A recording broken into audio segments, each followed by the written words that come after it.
Hello guys, welcome to SPC channel.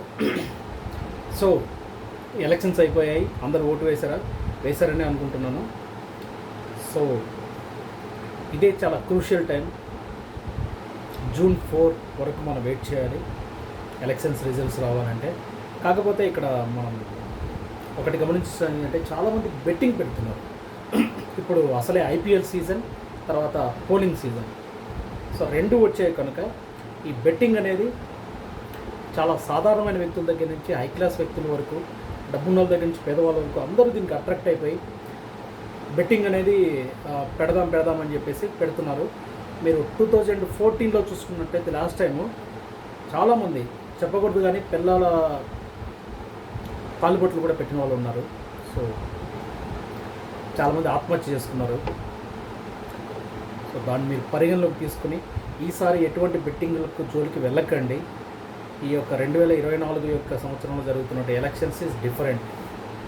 స్పెషల్గా ఆంధ్రాలో అయితే దాదాపుగా 81.86% మనకి పోలైంది. ఇది చాలా బీభత్సంగా పోలైంది. చాలామంది పక్క రాష్ట్రాల్లో ఉన్న వాళ్ళు, ఆంధ్ర వాళ్ళు మొత్తం కూడా ఈసారి ఎట్టి పరిస్థితుల్లో ఓటు వేయాలని చెప్పేసి వచ్చి ఫ్యామిలీగా వచ్చేసి ఓటు వేశారు. చాలా హయ్యెస్ట్ రేట్ టికెట్లు కూడా మనం పే చేసాము బస్సులకి. తర్వాత ట్రైన్లో అయితే ప్లేసే లేదు, అయినా సరే ఎక్కడో చోట కూర్చొని వచ్చేసి మనం హైయెస్ట్ రేట్ పే చేసి బస్సులకు వచ్చేసి, తర్వాత కార్ పూలింగు, తర్వాత ఎవరైతే ఈ యొక్క రాజకీయ నాయకులు ఉంటారో వాళ్ళు సహకారంతో వచ్చిన వాళ్ళు కొంతమంది అయితే రకరకాలుగా వచ్చేసి అందరూ వచ్చేసి ఓటుకైతే అందరు న్యాయం చేకూర్చారు. Hats up to Telugu people. ఇది ఒక ఈ పర్సంటేజ్ చాలా హైయెస్ట్ పర్సంటేజ్, ఇండియాలోనే నెంబర్ 1% ఉన్నాం ప్రెసెంట్.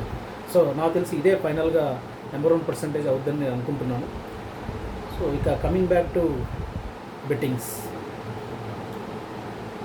బెట్టింగ్ పెట్టడం అంటే ఏదో ఒక పార్టీకి, లేదంటే ఒక పర్సన్కి, లేదంటే ఒక మెజారిటీకి.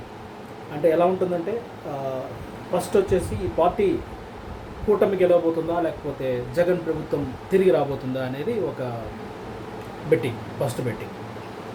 సో సెకండ్ బెట్టింగ్ ఏంటంటే ప్రభుత్వాలు వస్తే ఎంత సీట్లు వస్తాయి, అంటే లైక్ ఎంత మెజారిటీ రావచ్చు అని ఒక బెట్టింగ్. మూడో బెట్టింగ్ ఏంటంటే ఈ యొక్క నియోజకవర్గంలో ఈ క్యాండిడేట్ గెలుస్తాడు గెలవడు అనేది ఇంకో బెట్టింగ్. సో 4 టైప్ బెట్టింగ్ ఏంటంటే గ్యారంటీగా ఆ క్యాండిడేట్ గెలుస్తాడు అని మనకు తెలుసు. సో అక్కడ బెట్టింగ్ ఎవరు గెలుస్తారనేది ఉండదు. అక్కడ బెట్టింగ్ ఏముంటుందంటే ఎంత మెజారిటీ రాబోతుంది. ఎగ్జాంపుల్ పులివెందుల్లో జగన్ తీసుకుందాము, లేదంటే కుప్పంలో చంద్రబాబు నాయుడు గారిని తీసుకుందాము.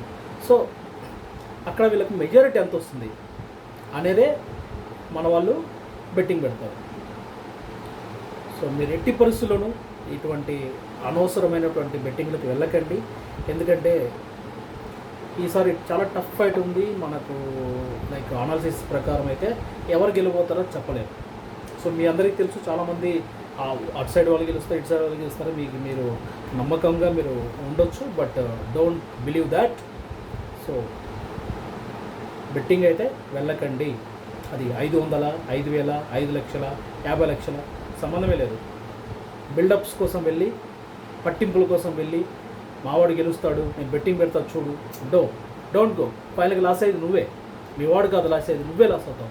మీ వాడికి ఏం ప్రాబ్లం లేదు, మళ్ళీ ప్రతిపక్షంలో ఉంటాడు, లేకపోతే ఇంకోసారి అతను కంటెస్ట్ చేస్తాడు, మళ్ళీ ఎమ్మెల్యే అవుతాడు, లేకపోతే కాడు, అతను రాజకీయాల్లోనే ఉంటాడు, అతనికి బెనిఫిటే ఉంది, కానీ నీకు మాత్రం బెనిఫిట్ లేదు. సో ఒక సామాన్యమైన వ్యక్తులాగా, సామాన్యమైన కార్యకర్తలాగా ఉన్నప్పుడు సో నువ్వు అలాగే ఉండు. సో ఏమాత్రం బెట్టింగ్లకు వెళ్ళకండి. బెట్టింగ్లకు వెళ్ళి మీరు మీ యొక్క డబ్బుని, మీ యొక్క భూములని, మీ యొక్క ప్రాపర్టీస్ని నాశనం చేసుకోకండి. మిమ్మల్ని బతికించుకోండి, మీ ఫ్యామిలీని బతికించుకోండి.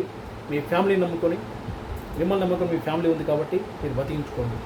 సో ఎట్టి పరిస్థితుల్లో brothers and sisters and everybody don't go for betting. So ఇకపోతే ఐపీఎల్ జరుగుతుంది. ఐపీఎల్లో కూడా don't go for betting. A team గెలుస్తుంది అనేది గ్యారంటీగా చెప్పలేము. చాలా భయంకరమైన టఫ్ ఫైట్ ఉంది. చూడాలంటే RR, KKR and SRH and RCB. First of all congrats to these 4 teams. So don't go for any betting. అది చాలా చెప్పలేము. ఎస్పెషల్ నిన్న మ్యాచే తీసుకోండి, CSK versus RCB, RCB versus CSB. Whatever you can call. Okay, so చాలామంది majority ఇనిషియల్గా match starting అప్పుడు 1% మాత్రమే ఉంది ఆర్సీబీకి ప్లే ఆఫ్లోకి రావడానికి, కాబట్టి బెట్టింగ్కి వెళ్ళారు. సో మ్యాచ్ ఎలా జరిగింది, ఏం జరిగిందో రిజల్ట్ మీకు తెలుసు. సో ఇదే రిపీట్ అవుద్ది ఫ్రెండ్స్. సో కాబట్టి ఏ టీంకి కూడా బెట్టింగ్ పెట్టకండి. సో బెట్టింగ్ గోలకే వెళ్ళకండి. హ్యాపీగా మ్యాచ్ ఎంజాయ్ చేయండి. ఇంట్లో మీ ఫ్యామిలీతోనూ మీ ఫ్రెండ్స్తోనూ కూర్చొని మ్యాచ్ ఎంజాయ్ చేయండి. Don't go for bettings. అదేవిధంగా June 4న మనకు వచ్చేటటువంటి రిజల్ట్స్ ఒక నిజంగా మీరు ఎక్స్పెక్ట్ చేయని ఉండవు, అన్ఎక్స్పెక్టెడ్గానే ఉంటాయి.